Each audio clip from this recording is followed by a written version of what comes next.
So this morning we're heading down to the SANDAG meeting. SANDAG is an acronym for the San Diego Association of Governments, yet another layer of bureaucracy and government overreach that oversees a lot of what goes on in San Diego with regards to transportation funding.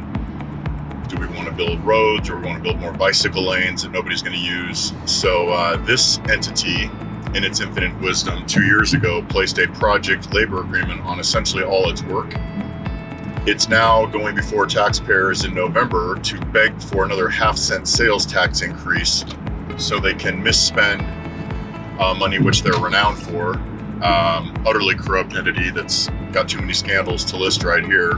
But worse, even if the half-cent sales tax was going to something worthy, meaning roads and what people actually use, transportation-wise, it would be done under a project labor agreement, which would discriminate against the 90% of the local construction workforce that happens to be union-free, which isn't good.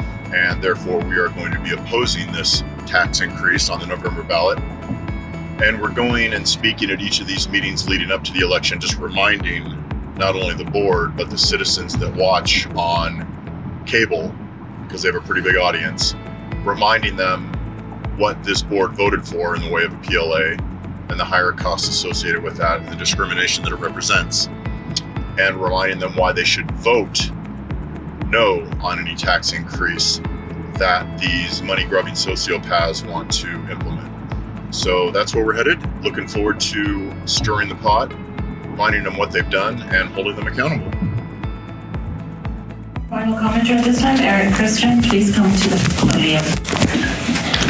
Thank you. Eric Christian, Executive Director of the Coalition for Fair Employment and Construction. I wanted to remind you, the board, and voters that are watching this, that 3 years ago this board saw fit to place a discriminatory and exclusionary project labor agreement on essentially all of your work moving forward. Now you're coming before the voters in November and asking for a half-cent sales tax increase to help fund God knows what, probably not what most people need or use when it comes to transportation.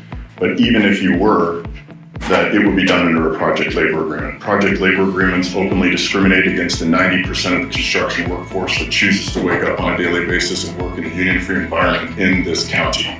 90%. A PLA forces them to either have to join the union or pay into a union health, welfare, and pension plan they'll never invest in.